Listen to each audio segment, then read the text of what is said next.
The burden of supporting Kenya's retired public servants is set to get heavier on taxpayers, with one-term members of parliament who failed to retain their seats in last year's election expected to pocket 18.8 million shillings payoff. Now, this means Kenyans will have to part with 1.79 billion shillings in the next financial year, as compared to 262 million shillings in the current financial year. The move by MPs to increase the legislators' retirement dues is contained in a motion that was passed last year. This figure is expected to hit 2.7 billion shillings in 3 years' time, putting a strain on the already bulging country wage bill. On News Center this morning, we have been interrogating the increase in MP's pension vis-a-vis the country's wage bill, which is set to definitely balloon further.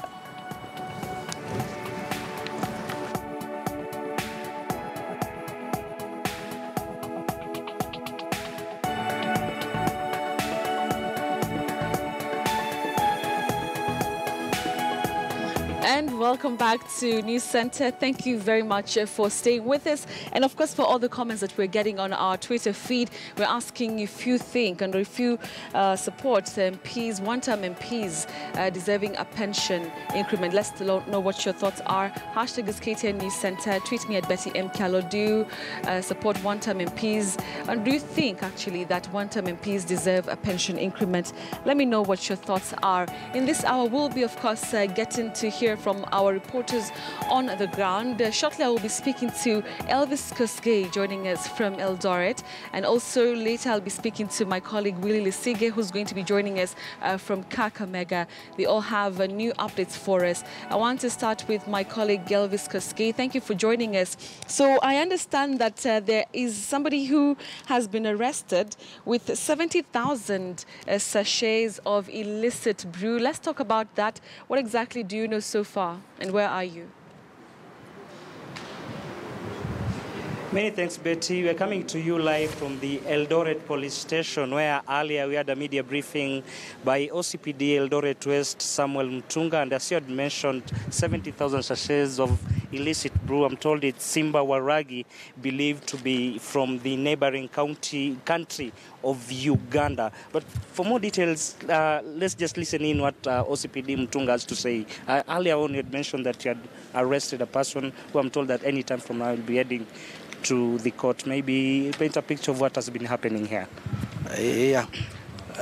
Asante. Kwa leo asubuhi tuliweza kupata habari ya kwamba kuna kanta ilikuwa inaleta illicit brew believed to be from Uganda, and because there were some rains, I think he was to conceal himself na hiyo mfua. And then after getting the information, our officers moved on, and they were able to arrest the one suspect by the name Bernard Trea, who is a businessman. He's notorious because we have been. He has other several cases before the court, whereby he was dropping this Simbarangi, which is believed from Uganda. This Simbarangi, we have these sachets with us, almost 70,920 sachets, which is for the local market, it goes for 50. This one goes for 50 shillings, and approximately it is 3.5 million, as you can see here. Also, he has a 10 package ban of polythene, which is also believed to be coming from Uganda, and we have also charged him from NEMA department. Is appearing before the court after this, in fact. Okay, this is not the first time the police are intensifying their efforts to crack down the illicit brew. What are some of the measures that the police here in Eldoret have put in place to arrest these suspects? Because also last year we had a similar incident.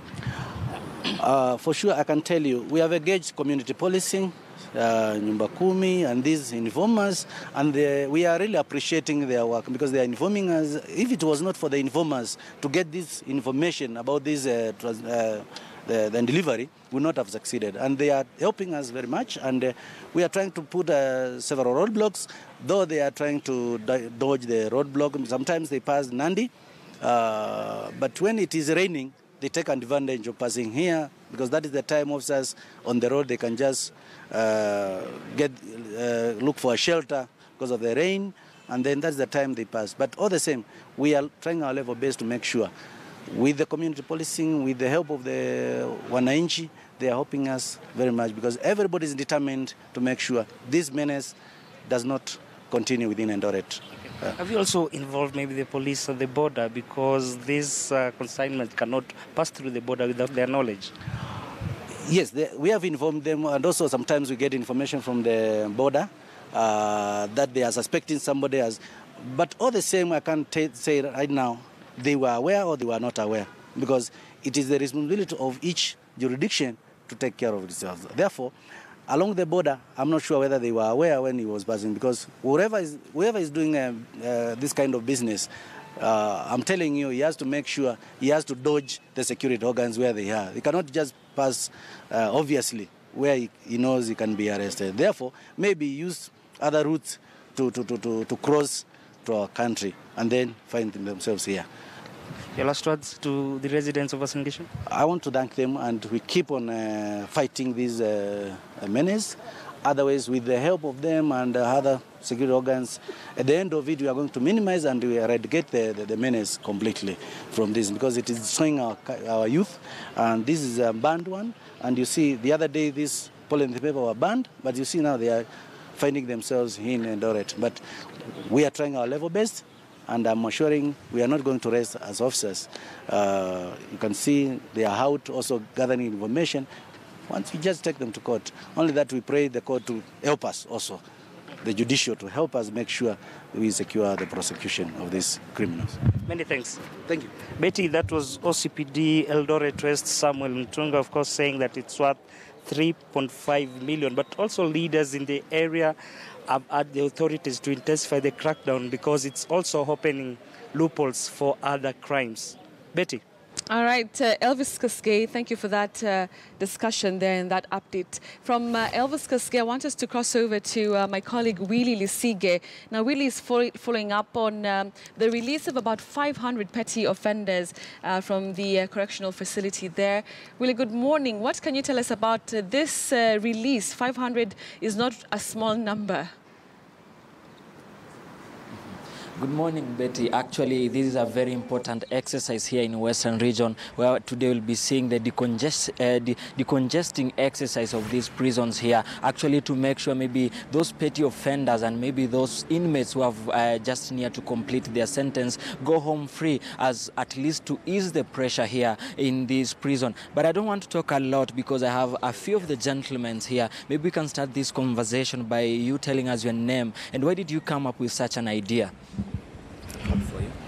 My name is Mase Nicholas. I'm the regional commander, Western region, that is prisons. Basically, when the government came with the idea of decongestion, we as a department, we really appreciated. For one, we realized that it is only through congestion that we will be able to reduce the numbers that we have in our jails. You also realize that most of our jails are full or are composed of mainly the petty offenders. The petty offenders who are sentenced to up to 3 years imprisonment. The petty offenders I'm talking about here are people sentenced or convicted on petty issues, like, for example, theft of farm produce, possibly loitering, touting, and they are serving a sentence of less than 3 years. This is the group that we are basically targeting, because they are the majority in our jails. And this is a very, very good idea, which of course will go a long way strengthening the existence of our institutions. Bwana Nicholas, maybe today, how many will be going home free? Like today, we are expecting to release about 300 inmates within the Western region. Of course, we'll be releasing from Busia, Bungoma, Kakamega, Vihiga, and of course, we also have some in the Shikoza farm. Maybe there is fear of, like, these inmates when they are released, maybe they might go out there and still continue doing what they were doing and then be brought back here? Because some of them even feel better staying here than staying outside. Maybe which kind of measures have you put in place to make sure that when they go out there, they don't turn again into criminals? Most of these inmates we are expecting to release today have undergone several rehabilitation programs, including carpentry, general agriculture, and so on. So we expect that when they go out, they will utilize the trainings that they have undertaken while in the prisons. We also expect that the public will accommodate and receive these inmates, not having that idea that these are prisoners, that they have not changed. This is a group that we expect have already rehabilitated themselves and are ready to join the society. So my appeal to the society is to accept these inmates who are coming from the institutions, that is prisons. And apart from that, also we have seen these prisoners, most of them, maybe they were brought here, no one has been coming to visit them. Have you put measures to make sure that as they live here, maybe they have someone to take them home, maybe they have a family to go to? We have also encouraged the idea of integration, whereby the welfare office has always been in touch or in contact with the relatives of inmates who are in several jails. We encourage the relatives to basically come and visit and know the position of these inmates who are in jail. We also realize that there before, the society used to treat those in jails as enemies, because most of them you find that they did wrong to the same society or the same family. So the family still has a negative opinion on them. That's why we are basically appealing to the family and to the society at large to accommodate and receive, because this now are changed persons. They have undergone rehabilitation, they have undergone certain trainings, which of course we expect them to use while at home so that they can be able to have a better life. Thank you. Before we continue with you, let me speak to Henry Ochieng. Maybe, how do you feel about this exercise today? I think it is fine. Your name? My name is Henry Ochieng. I'm the officer in charge of Kakamega Main Prison. To me, it is fine because it has given us space to admit more people in case they are arrested. Ochieng, in your prison here at Kakamega, how many are going home today? 90. Yes. Men or women? Women. Okay, thank you. I wanted to know that. Doreen, you are in charge of the women prison. Maybe how many inmates from your prison are going home today? My name is Doreen Anabaka, the officer in charge Kakamega Women Prison. We are expecting to release 5 prisoners from the women prison. Yeah. Why is it that the number is a little bit smaller? Because you have seen at the men's prison it is 90, but in your prison is only 5. Because the general population of the women prison is still smaller than the men prison. Because averagely we hold 100 inmates with about 12 children. So the population generally is small than the men prison. Okay, so women are lesser criminals. But maybe apart from that, are those 5 only the short-term serving prisoners or even the long-term? No, they are only the short-term prisoners. Yeah.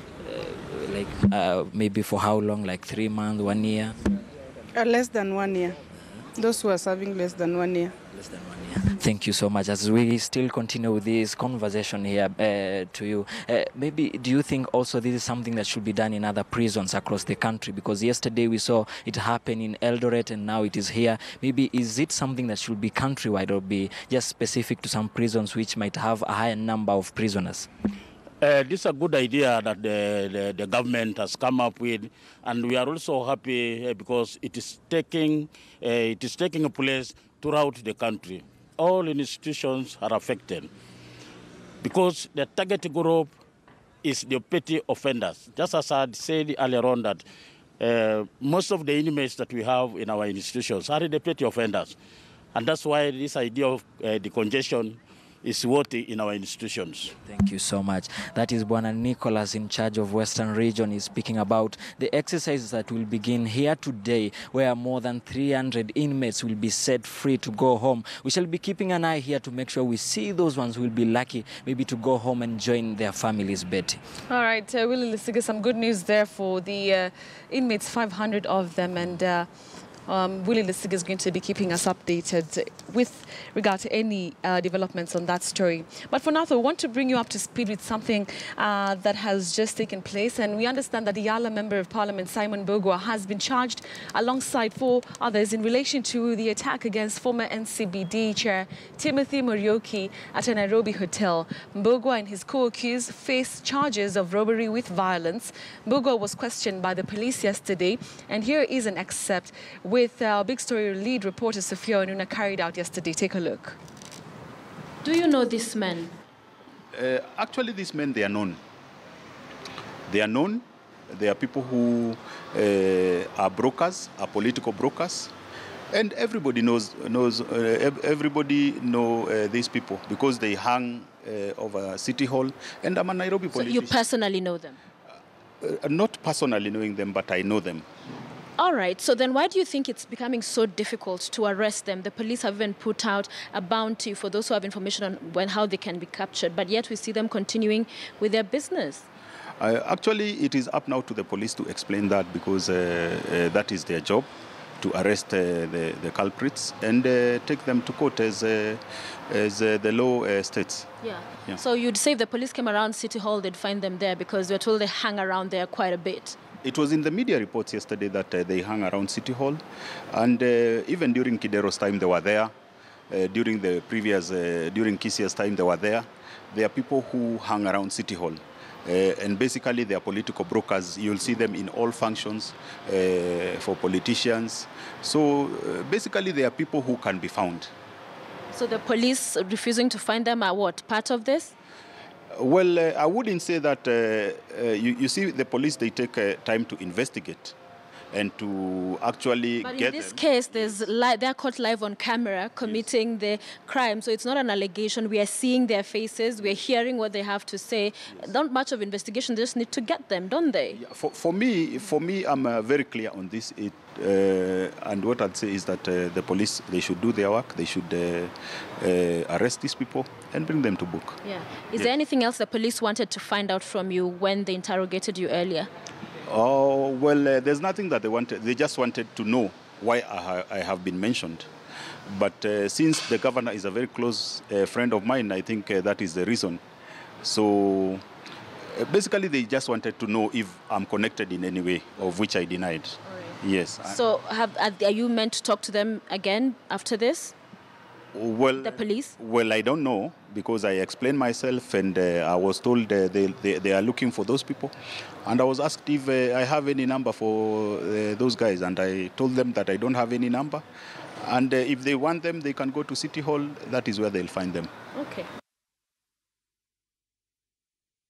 Yesterday when my colleague Sophia Onuna spoke to Simon MBUGUA, and as you've of course heard from what we've told you in the last couple of minutes, he has been charged with robbery with violence. But Sophia later on spoke with the police spokesperson Charles Owino, who negated MBUGUA's account of events, confirming that he had been arrested and remains in police custody. Let's listen into that.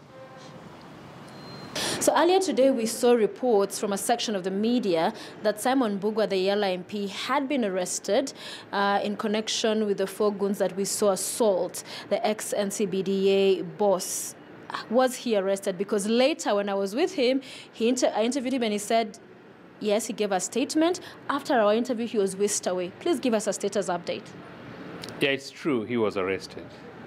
And when he was arrested, he requested to be allowed to sit in a place in an hotel. That's in the morning? Yes, to be allowed to sit in a place in an hotel within our vicinity, and our officers were able to monitor him and see what he was doing for the purpose of getting the rest, some of the people who had been accused of the same. And that was done on his request. So let me get this straight to clarify for our viewers. You got him in the morning. Under interrogation, he offered to go to a restaurant and call the individuals that assaulted Mr. Muriuki. And wait for them. And wait for them there. He got to that hotel. When I called him, he was at the hotel. I found him there with the Nairobi governor. So these individuals did not show up. And while I was interviewing the Nairobi governor, you then whisked him away. So where is he now? He's with the police. What is the intention? Now that he did not, according to you, fulfill his end of the bargain, what now? The issue is not filling end of bargain. There was no bargain to it. The thing is that... accepted his request to go yes, bring them. Yes, because it was important for us to have all of them. And he said he was with them. He was waiting for them to come. So we only felt it was proper to be decent and allow him to wait for them, so that we could have him. So when they were not coming and it was getting late, we decided to take him. All right, so that was yesterday, and the latest, of course, is that the ELI Member of Parliament, Simon MBUGUA, who Sophia Onu was speaking to in the previous clip, has been charged alongside 4 others with robbery with violence. We'll continue to keep an eye on this developing story. But for now, we want to cross over to State House. We understand that, there you go, KENYA-DJIBOUTI, the President of Djibouti, I beg your pardon, is currently there, and he's receiving a 21-gun salute. He is at State House to meet with President Uhuru Kenyatta, of course, to speak on Kenya-Djibouti ties. Let's listen in.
All right, so that is the guard of honor that has been, of course, given to the Djibouti President Ismail Omar Guelleh, who is in the country, and shortly they will be heading to hold some bilateral talks between, of course, Kenya and Djibouti, talking about Djibouti ties. You'll remember that just a day ago, the new Ethiopian Prime Minister, of course, Dr. Abiy Ahmed, was also in the country, and they got to discuss a number of issues related to bilateral relations between the two countries. And just a day after, the Djibouti president is also set to hold talks with President Uhuru Kenyatta. Of course, those are the pictures from State House, and we can see quite a number of cabinet secretaries there, of course, to receive the president of Djibouti. You'll remember that President Uhuru Kenyatta, of course, through his office, pointed out that Kenya and Djibouti, of course, should be key partners in peace in the region. And that's the same message, of course, that was echoed when he met the Prime Minister for Ethiopia, the Ethiopian Prime Minister, where both leaders really committed time and resources in the fight against terrorism, as well as the fight to bring Somalia to sustainable peace. That was one of the discussions that indeed they had, and they promised to find lasting solutions to find the challenges, of course, solutions to the challenges in South Sudan. So we'll be keeping an eye on what will be happening there. That's happening in State House right now as we speak.